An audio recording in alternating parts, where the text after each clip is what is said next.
Hey there, film fans, sit down and shut up! I'm going to talk to you today about the new lo-fi sci-fi brought to us by director Jeff Nichols called Midnight Special. I'm going to hit you with some plotline facts in the face. I can't really talk about it too much because that would spoil the whole thing because it does revolve around an air of mystery. Basically it starts with a little boy being kidnapped from a religious cult, but has he really been kidnapped and does he perhaps have some special powers? And from there on it goes a little bit total eclipse of the heart. Turn around bright eyes, every now and then I fall apart. This is great for me because I have seen some stinkers in the past few weeks, so I'm really psyched that I can talk to you about one that I would definitely recommend you check out. A lot of people are saying it's kind of Spielbergian and I can see that, although I would say it's much more modern and it reminds me most of the horror film from about a year or two back called It Follows. I guess that's because it's a bit of an indie affair of a movie with a really excellent electronic soundtrack.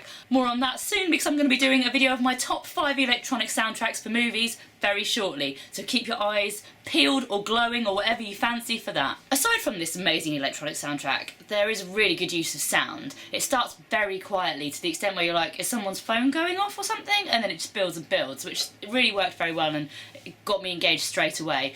Unfortunately, the person in the next row had crisps that were louder than the actual film.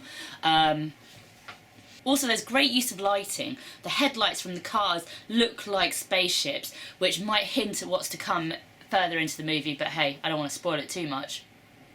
The script is pretty sparse. There's not actually that much dialogue, but what is there is very good. I really like the line, "Good people die every day believing in things." Although I did think he said, "Dead people die every day believing in things" initially. But still, I prefer not too much dialogue, and when it happens it's really good, than people talking all the time and it being a load of rubbish, a bit like me. The lack of dialogue, I guess, as well, also makes it quite a tense film. It does keep you guessing even after you've left the cinema, and some people are saying that's a problem, but personally I like to think about things after I've left the cinema, and sometimes an element of not knowing isn't really a problem. The little boy actually reminded me a little bit of the kid from the Babadook when he has little Fritz out in the back of the car, but he's also very reminiscent of Haley Joel Osment, which I guess ties back to the kind of Spielbergian thing. There's definitely some elements of AI in this film as well. Michael Shannon, Joel Edgerton and Kristen Dunst? I don't know, I always thought she was Kirsten Dunst, but apparently I might have been wrong the whole time.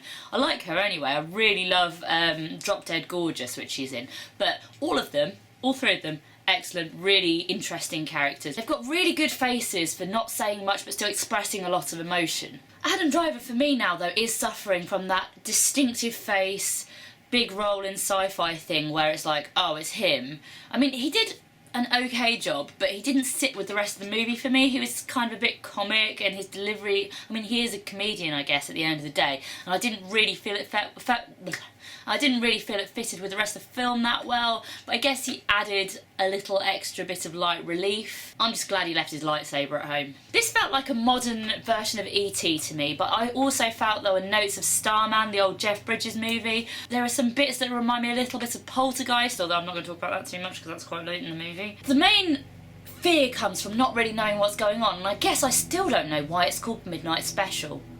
Is it because it's a movie that you'd watch at midnight on telly? Oh, I'll tell you what else it reminded me a bit of, somehow Nightcrawler. I think if I had to name it, I'd probably call it Turn Around Bright Eyes, every now and then I fall apart, and I need you more tonight. Some people have really not enjoyed the film though, and I think that's because if you don't go with it you might find that the elusive nature of the plot details is just frustrating. Also, the end sequence, a bit like 10 Cloverfield Lane, is a little bit at odds with the rest of the film, but if you've gone with it so far you might find that as a payoff. Some people I think it's rubbed up the wrong way. But what did you guys think? And what top 5 videos would you like to see me do? Let me know in the comments. Don't forget to subscribe to my channel, and I hope that you are singing Total Eclipse of the Heart right now.